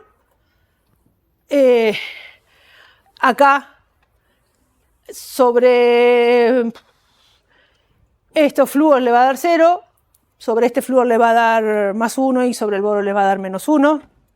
Jugando un poco de memoria, pero creo que era así. ¿Ah? Entonces acá, ¿qué hacemos? Porque es cierto, la que tiene menores cargas formales es la bien de la izquierda, pero en estas tengo presencia de enlaces múltiples. Y eso también es una característica que nos puede hacer pensar en estructuras de Lewis representativas de la molécula. Lo cierto es que estas 4 estructuras son lo que se llaman estructuras resonantes, por eso dice acá resonancias. Y siempre hay que analizar si tengo esa posibilidad o no, de estructuras resonantes. ¿Qué son estructuras resonantes? Son estructuras donde los átomos están conectados de la misma manera, cada boro está conectado a 3 flúor, pero los electrones están distribuidos de diferente manera. Acá hay 3 enlaces simples y después 3 pares de electrones sobre cada flúor. Acá hay 2 enlaces simples y 1 doble, y sobre este flúor solo hay 2 pares de electrones, y lo mismo pasa en las otras. Entonces, acá lo que se puede analizar es aquella con la estructura que va a tener las cargas formales 0, es la más importante. Estas son menos importantes, pero necesito representar las 3 para representar la molécula. Porque si yo analizo cómo es la densidad electrónica en la molécula de trifluoruro de boro, ¿ah? Que es este mapa acá con colores, las zonas rojas me dicen zonas donde hay mayor densidad de carga negativa, más electrones, las zonas azules menos densidad de carga negativa, zonas más positivas, y bueno, y el grado de colores va en ese sentido, ¿no? Entonces, Esto es para la molécula. Se parece más a esta situación, ¿no? Porque todos los átomos de flúor, que van a estar acá donde están las zonas rojas, son iguales. Esa distribución electrónica es simétrica, decimos. Es igual en todos lados. Sin embargo, la distancia del enlace flúor-boro no es exactamente la de un enlace simple, es como intermedia entre un enlace simple y un enlace doble. Entonces yo necesito también tener presente estas estructuras para poder describir en base a estructuras de Lewis el trifluoruro de boro.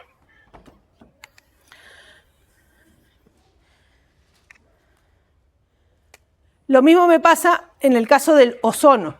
Esto es un poco más para ahondar un poquito en lo de las estructuras resonantes. Si yo hago la estructura de Lewis del ozono,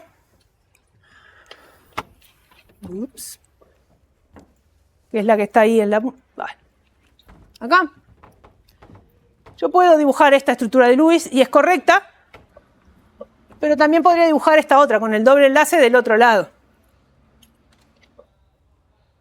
¿Cuál es la estructura del ozono? No es en realidad ni una ni la otra, es un híbrido de resonancia de estas dos. Es como una combinación mental de esas dos. No es que los electrones estén cambiando de lugar, no es que un rato estén sobre un oxígeno, el doble enlace, y otro rato sobre el otro. O que algunas moléculas tengan el doble enlace de un lado y el otro. No, la molécula es lo que es, el enlace es lo que es, y de hecho lo que es que los dos enlaces son iguales. Si yo me quedo con esta representación, no estoy diciendo los dos enlaces son iguales, los dos enlaces tienen la misma distancia, porque acá un enlace doble sería más corto que un enlace simple. ¿Sí? Entonces, por eso, para representar la molécula de ozono con estructuras de Lewis, tengo que considerar las dos. ¿Se entendió? ¿Pasó? Y las estructuras resonantes siempre se separan por esas dobles flechas, como está en esta figura. Acá no están puestas. Bueno, un siguiente paso que yo puedo dar luego de llegar a la estructura de Lewis de una molécula es analizar cuál es su geometría molecular, o sea, cuál es su forma, cómo están dispuestos esos átomos en el espacio. Porque yo allí lo dibujé en el pizarrón y parece que está todo en un plano. Pero, bueno, el caso del agua es sí, pero hay otras moléculas que tienen átomos en tres dimensiones, en tres direcciones o más. Entonces, vamos a analizar la geometría molecular. Y para eso vamos a usar una teoría que está relacionada con esto de la teoría de unión de valencia, que es el método o la teoría de repulsiones de pares electrónicos del nivel de valencia. O sea, RPENB.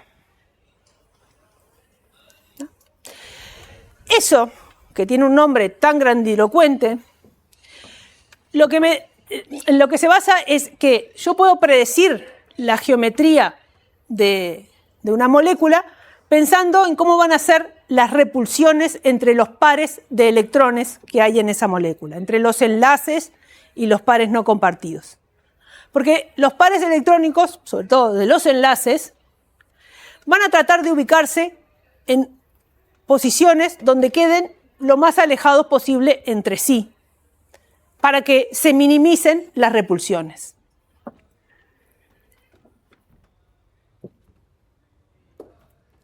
De forma de que queden lo más alejados posibles los unos de los otros.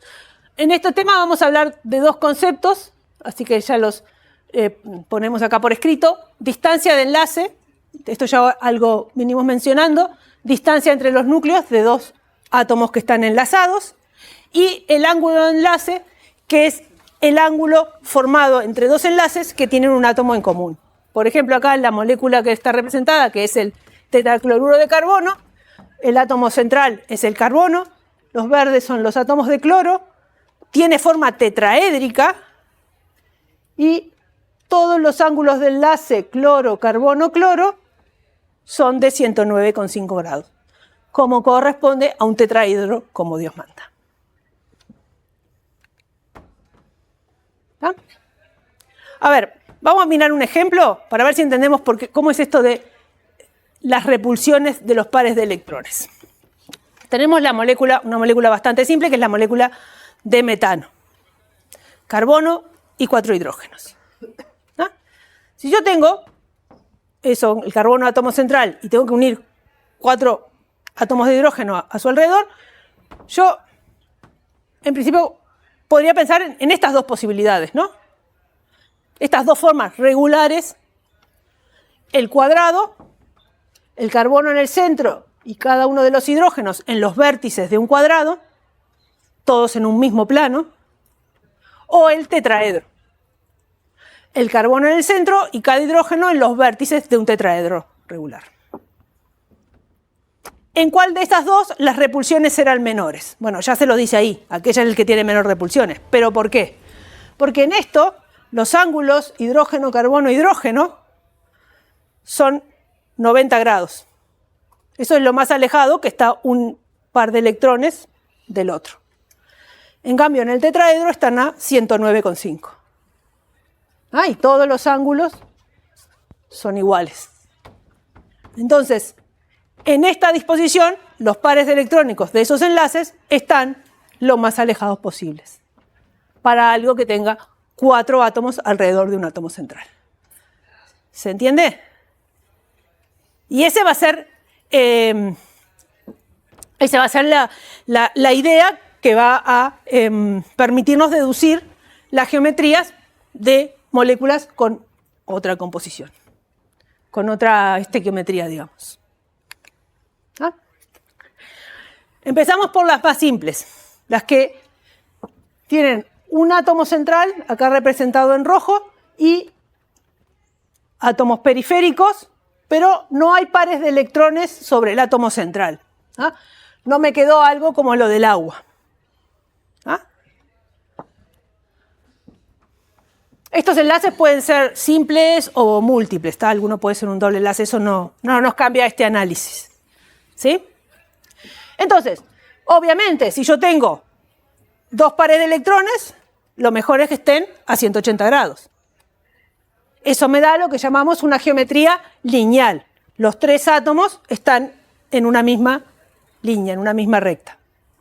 ¿Sí? Algunas moléculas de tipo AX2, A quiere decir el átomo central y X los átomos periféricos, tienen esa geometría. Y por lo tanto el ángulo de enlace es 180. ¿Sí? Si tengo 3 átomos periféricos, la mejor distribución es el triángulo equilátero, ¿verdad? El átomo central y los 3 a 120 grados, los enlaces, los ángulos de enlace. ¿Ah? Eso es lo que se llama una geometría trigonal plana. Si tengo 4 es el tetraedro, ya lo analizamos, el ángulo de enlace es 109,5. Si tengo 5, tenemos lo que se llama una bipirámide trigonal. ¿Tá? Son 2 pirámides apoyadas sobre una de las bases. ¿Tá? La base es un triángulo equilátero, o sea, tengo estos 3 átomos de acá en un mismo plano, en una disposición trigonal, uno arriba, uno abajo. ¿Sí? ¿Tá? Entonces acá los ángulos ya no son todos iguales. ¿Tá? Porque los ángulos en las que se llaman posiciones ecuatoriales, que son las que están en ese triángulo, son 120 grados, pero los ángulos entre los ecuatoriales y los que están arriba o abajo, que son las posiciones axiales, son 90 grados. ¿Ah? Son todo formas regulares, poliedros regulares. ¿Sí? No, esto es la forma estable cuando tenés una estequiometría AX5. Hay otra que es la pirámide de base cuadrada que tiene una energía un poquito diferente, pero esta en general es la geometría estable para esa estequiometría. Menos estable que la anterior, la tetraédrica. Bueno, pero tenés un átomo más. Esto no es siempre el mismo átomo A y los mismos átomos X, son distintas distintas sustancias. Y la octaédrica es cuando tengo 6 átomos alrededor, donde los ángulos son todos 90 grados. ¿Ah? Estas son las geometrías básicas. ¿Ah? ¿Sí? Bueno, y esta figurita lo que dice es que uno podría obtener esas geometrías si agarra globos y los une del nudito, digamos, y como que si yo tengo 2 globos se van a disponer a 180 grados, y si agarro 3 me van a quedar a 120 y así sucesivamente. Se parecen un poco a los orbitales, pero no son exactamente. Acá no queremos representar, bueno, nos hacen acordar a los orbitales, nos hacen acordar un poco a orbitales, sí, pero estos son globos nada más, es solo para explicar por qué, para representar con algo más cotidiano esa distribución. ¿Está? Bueno. Claro, ahora tenemos que pensar qué va a pasar si en la molécula, si en el átomo central hay pares de electrones no compartidos. ¿Ah? Perdón, yo le puse acá los títulos en castellano. Este era el caso que vimos recién, por ejemplo, el del metano, el tetraedro.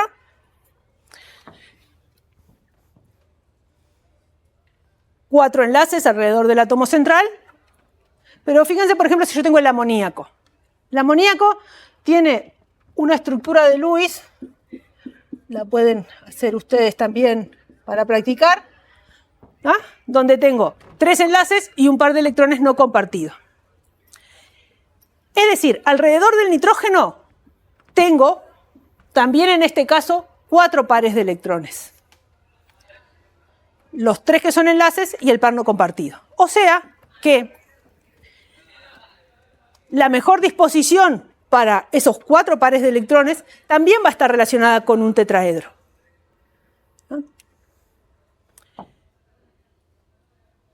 No será un tetraedro perfectamente regular, va a ser un tetraedro un poco distorsionado, porque este par de electrones genera más repulsiones que los que son en enlaces, porque este par de electrones no tiene otro átomo aquí que lo haga contenerse en una zona del espacio, entonces es como una nube más expandida y por lo tanto se repele más con estos y por lo tanto los ángulos, ven que los ángulos acá son un poco más chicos que en el tetraedro perfecto. Están un poquito más cerrados, se acercan un poco esos átomos para alejarse de este par de electrones. Y acá que tengo 2 pares de electrones y 2 enlaces, más todavía. El ángulo en el agua no es 109,5 como en el metano, sino es 105. ¿Ah? Eso es una cosa. ¿Ah? Si yo tengo pares de electrones, la geometría de toda esa distribución de electrones, que sigue siendo tetraédrica de toda la distribución de electrones, va a ser distorsionada. Pero si yo tengo que decir qué geometría tienen las moléculas, en este caso y en en el amoníaco y en el caso del agua, ya no digo que esto es un tetraedro. La molécula, me olvido de esto, no, lo tapo y igual se refleja en mi mano, pero ¿no? Es el nitrógeno y sus 3 hidrógenos. Es como un tetraedro que le saqué esta parte. Entonces lo que me queda es una geometría de pirámide trigonal. ¿Sí? Y en el caso del agua, que es el tetraedro, le saqué 2 átomos, me quedaron 2, es una geometría angular. ¿Sí?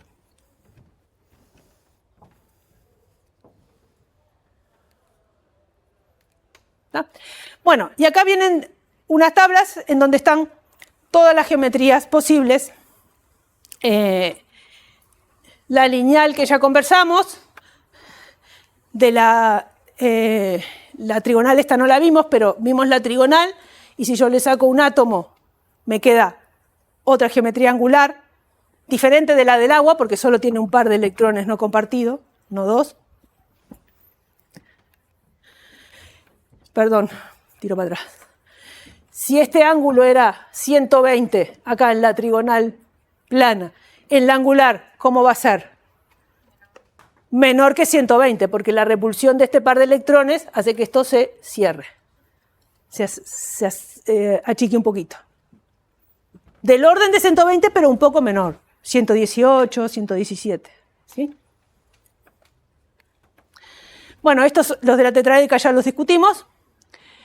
de la geometría AX5, por ejemplo, acá está representada por el pentacloruro de fósforo, podemos tener una AX4 con un par de electrones. Eso es una geometría de tipo balancino sub y baja, ¿sí? Tiene un nombre gracioso. ¿Ah? El par de electrones me queda en una de las posiciones ecuatoriales. ¿Ah? Y estas dos, estos son serían como las patas del sub y baja, y atravesado sería donde nos sentaríamos. ¿Ah? Entonces hay que como girarlo para ver, imaginarse mejor el sub y baja. Si le dejo dos pares de electrones, que es esta otra, me queda una molécula con forma de T. ¿Ah? Y si le saco otro átomo más, o sea, si tengo 3 pares de electrones sobre el átomo central, ahora tengo una molécula de lineal. Vieron que puedo tener una misma geometría, pero con distinta distribución de electrones, porque yo tenía acá una lineal cuando solo tenía 2 átomos y ningún par compartido sobre el átomo central. Ay, perdón.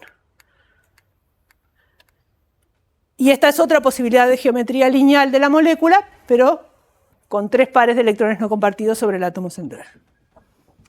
Igual eso es bastante raro.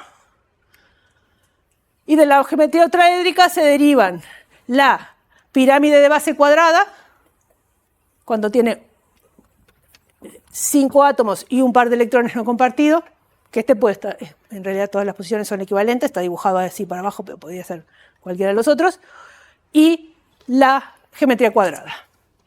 4 átomos alrededor del átomo central y 2 pares de electrones no compartidos, que uno queda hacia arriba y otro hacia abajo de ese plano.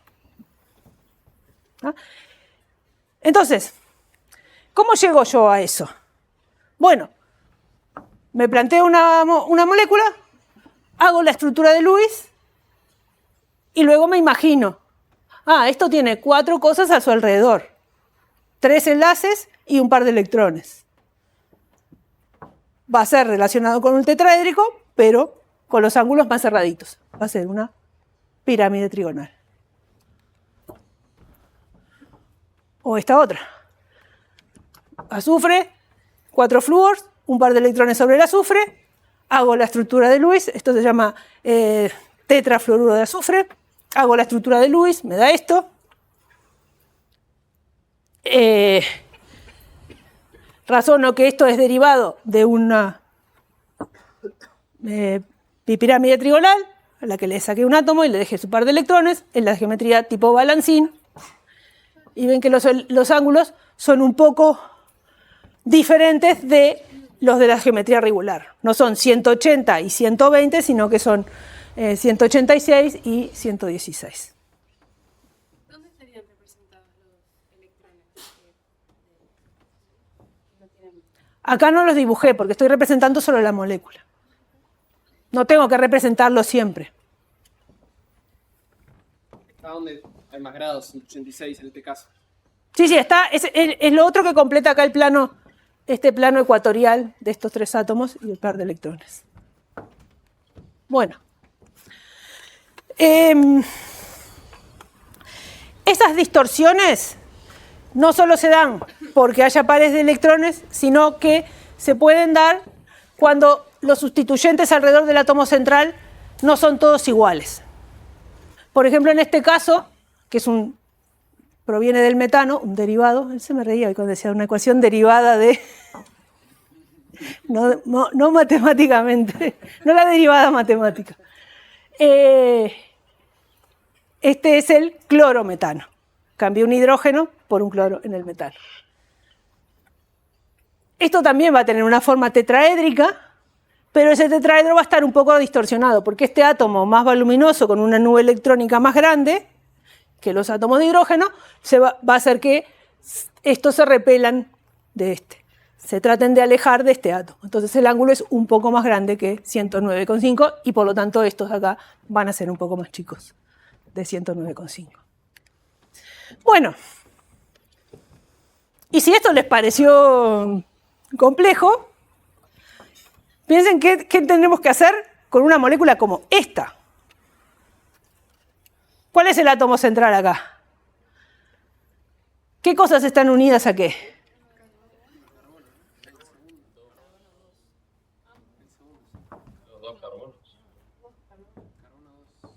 Pues tiene doble enlace, ¿no?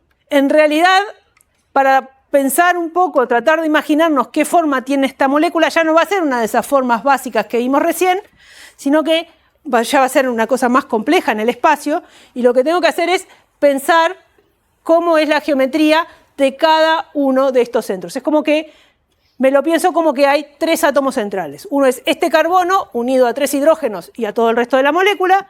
El otro es este carbono unido al oxígeno y a las 2 cosas que están de cada lado. Y el otro es el oxígeno con sus 2 pares de electrones, un hidrógeno y todo el resto de la molécula. Entonces, el primero va a tener una geometría tetraédrica. Son 4 enlaces y no hay ningún par de electrones sobre ese carbono. Este es el ácido acético, por si no lo conocían, se los presento. El componente principal principal no, porque el principal es el agua porque es más diluido, pero en el vinagre. El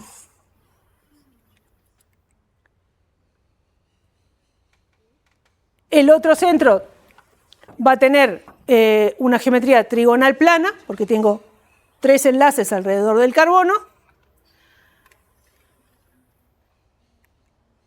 Y el oxígeno va a tener una geometría angular.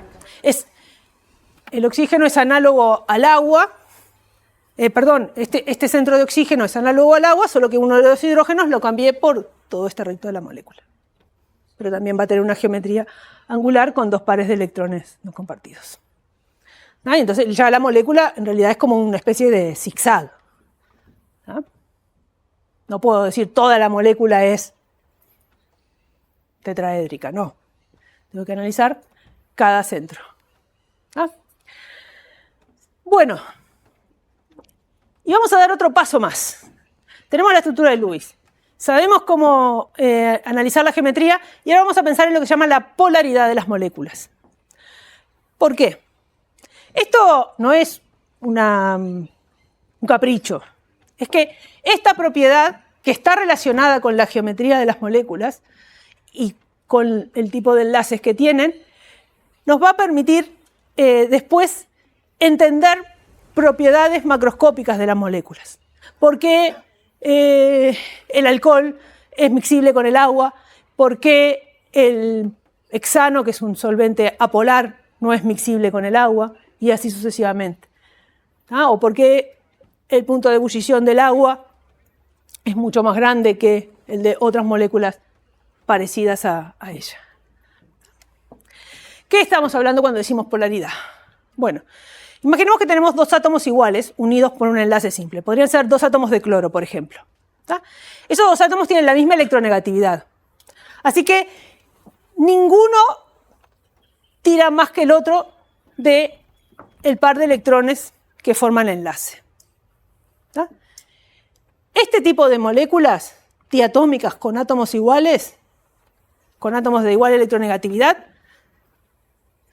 decimos que son moléculas apolares, porque no hay polos, no hay una zona de la molécula que sea más positiva y una que sea más negativa. No hay una separación de las cargas. Está todo distribuido equitativamente entre los 2 átomos. ¿Sí? En cambio, esta molécula, el cloruro de hidrógeno, donde tenemos un átomo de hidrógeno con una electronegatividad de 2,1 y un átomo de cloro con una electronegatividad de 3, ya tiene una separación de carga, porque este átomo de cloro, con su mayor electronegatividad, con su mayor tendencia a traer electrones, va a hacer que la nube electrónica, que es este enlace, esté más hacia el átomo de cloro. ¿Sí? Eso hace que sobre el átomo de cloro haya una cierta, decimos, densidad de carga negativa, y lo representamos con la letra delta. No es una carga neta, es como una fracción de carga. Y sobre el átomo de hidrógeno habrá esa misma fracción de carga, pero de signo contrario, positiva, porque toda la molécula igual tiene que seguir siendo neutra. ¿Sí? Esto es lo que se llama una molécula polar. Este tipo de enlaces, cuando tengo diferencia de electronegatividades, decimos que es un enlace polar o es un dipolo. ¿Ah? Hay un polo positivo y un polo negativo. Un dipolo es siempre una propiedad vectorial, ¿ah? Que tiene un argumento. ¿Un argumento se dice? No, ¿cómo se dice? Un módulo, ¿ah? Y una dirección. ¿En qué dirección va el dipolo? De la carga positiva a la negativa. ¿Ah? Bueno, y acá está más o menos representado con estos mapas de densidad electrónica, ¿no? Cómo va cambiando ese dipolo a medida que yo cambio a un átomo un poco menos electronegativo. ¿No? ¿Qué pasa? Yo puedo tener moléculas como el dióxido de carbono, el CO2, donde los enlaces sean polares. Cada enlace carbono-oxígeno es polar, porque hay esa diferencia de electronegatividad que está representada ahí. Pero esos dipolos, ¿cómo están? Opuestos, ¿no? Tienen el mismo módulo y direcciones opuestas. Entonces, el momento dipolar total de esta molécula es 0. Esta molécula, como se muestra aquí, es apolar. Cuando el momento dipolar total de una molécula es 0, decimos que es apolar. Pasaba en este caso, que era obvio, pero también puede pasar en moléculas donde los enlaces sí sean dipolos, pero la sumatoria de los dipolos me dé 0. En cambio, en el agua tengo un dipolo distinto de 0, ¿ah? Porque los dipolos de los enlaces no se cancelan entre sí. Y además hay dipolos que no están representados acá por los pares de electrones que tampoco se cancelan. ¿Ah? Entonces tengo un momento dipolar total distinto de 0. Esto es una molécula polar. Y eso lo voy a poder analizar para cualquier otra molécula con cualquier otra geometría. ¿Ah? De las simples, ¿no? No como les mostré hoy del acético, ya es más difícil de decir, pero de estas geometrías básicas voy a poder analizar si todos los dipolos se cancelan o no. Y eso me va a permitir decir si una determinada molécula es polar o no. Y a su vez, como yo le decía, eso lo vamos a ver dentro de unas clases, esto me va a permitir predecir propiedades. O decir, ah, sí, esto se va a mezclar con esto, o esto no se va a mezclar con esto, o esto va a ser más volátil o no que esto. ¿No? ¿Qué es la energía de enlace? Ya terminamos con esta descripción de un poco del enlace covalente, pero vamos a hablar de cómo hacemos para decir qué tan fuerte es un enlace comparado con otro. ¿No? Así como para el enlace iónico teníamos la energía de red, para el enlace covalente tenemos esta magnitud que se llama energía de enlace. Y que, como dice ahí, es la energía necesaria para romper el enlace, le falta algo acá, es en fase gaseosa. ¿Ah? Porque no tengo que tener otras interacciones que tendría si estoy en una fase más condensada. Entonces, esto hay formas de calcular o de medir las energías de enlaces individuales. Enlace, ahora vamos a ver una tabla: carbono-carbono, carbono-hidrógeno, carbono-carbono doble, oxígeno-hidrógeno, flúor, no sé, boro, lo que sea, todos los que vimos hoy. ¿No? Cuanto mayor sea esa energía de enlace, más fuerte es el enlace, porque de vuelta es la energía para romper el enlace. O sea que cuanta más energía tenga que dar, más fuerte es el enlace que estoy considerando. ¿Sí? ¿Qué puedo hacer con esas energías de enlace? Puedo calcular delta H de reacciones, o sea, calor de reacción. ¿No? Porque fíjense que yo me puedo imaginar, esto es de vuelta un ciclo termodinámico, este es esquemático, pero ahora después en la otra diapo vemos un ejemplo, que yo a los reactivos le rompo todos los enlaces que hay entre sus átomos y tengo los átomos en fase gaseosa, separados. Y con esos átomos armo los productos, formo los nuevos enlaces. Acá estoy rompiendo enlaces, o sea que tiene que absorber energía, estoy dando estas energías de enlace, y acá estoy formando enlaces, o sea que se están liberando las energías correspondientes.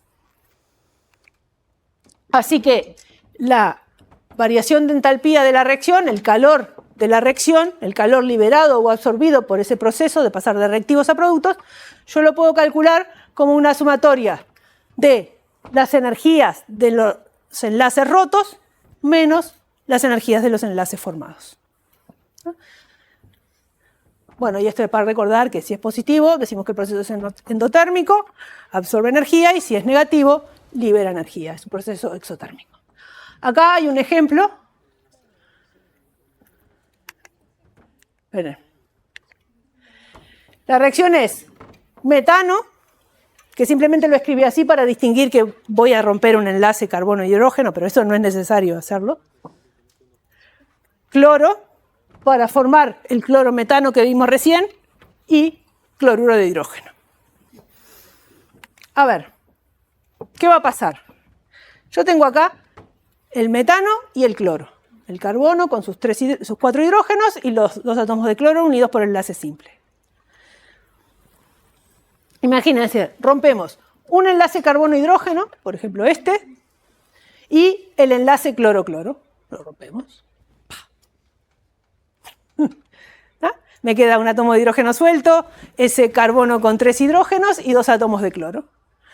Para ir de acá a acá, tuve que dar esa energía para romper esos enlaces. Por eso esto está más alto en energía. El sistema absorbió esta cantidad de energía delta H1. Y con esta situación ahora formo el compuesto que quiera, ¿no? Uno este cloro al carbono y formo el clorometano, o sea, formo un enlace carbono-cloro, y el otro cloro con el hidrógeno. Formo un enlace cloro-hidrógeno. ¿Sí? En ese proceso, como se están formando enlaces, se va a liberar energía. ¿Ah? Este delta H1 va a ser la energía de disociación del enlace carbono-hidrógeno más la del cloro-cloro, y este va a ser la del carbono-cloro más la cloro-hidrógeno. ¿Ah? Y eso es lo que dice ahí. D es el símbolo que a veces se usa para la energía de enlace, porque es energía de disociación del enlace. ¿Ah? Bueno, y esos son los números sacados de una tabla. Esta reacción tiene un delta H de menos 104 kilojoules. ¿Ah? Este tipo de cálculos, acá que parece un poco aparatoso, pero son fáciles de hacer, son sumas y restas. Hay que considerar, fíjense, acá se rompió un enlace y un enlace. Estas energías de enlace son por mol de enlace. Entonces, si rompiera más de un enlace carbono-hidrógeno, tendría que multiplicar por 2 esa energía. ¿Ah? Esta es la última por hoy, y lo de las teorías de orbitales moleculares lo vemos la próxima. Energías de enlace, entonces, estas son una tabla con valores. Simplemente vamos a anotar esto, que son datos que están en esa tabla. El enlace carbono-carbono simple, carbono-carbono doble, carbono-carbono triple. ¿Sí? Fíjense cómo va variando la energía de enlace. Va aumentando, ¿verdad? O sea, es cada vez más difícil romper este enlace. Un enlace triple es más fuerte que un enlace doble, y eso es más fuerte que un enlace simple. Cuando estoy uniendo los dos mismos átomos, me refiero. ¿Ah? Y a su vez, a medida que el enlace es más fuerte, es más corta la distancia del enlace, aquel parámetro que habíamos definido hoy. ¿Ah? La distancia entre esos dos átomos, cuanto el enlace es más fuerte, los atrae más, están más cerca. ¿Ah? Esto siempre se va a dar, siempre se va a cumplir. ¿Ah? Quédense con eso en la mente, porque también vamos a hablar después con orbitales moleculares de un parámetro que se llama orden de enlace, y eso nos va a remitir a esto, si el enlace es simple o múltiple, y a su vez siempre tenemos que asociar que si el enlace es múltiple, es más fuerte que el enlace simple correspondiente y por lo tanto más corto. ¿Ah? Y después venía esto, sí que lo dejamos para la próxima, y que también vamos a ver el enlace metálico, que está relacionado con teoría de orbitales moleculares, así que seguimos allí.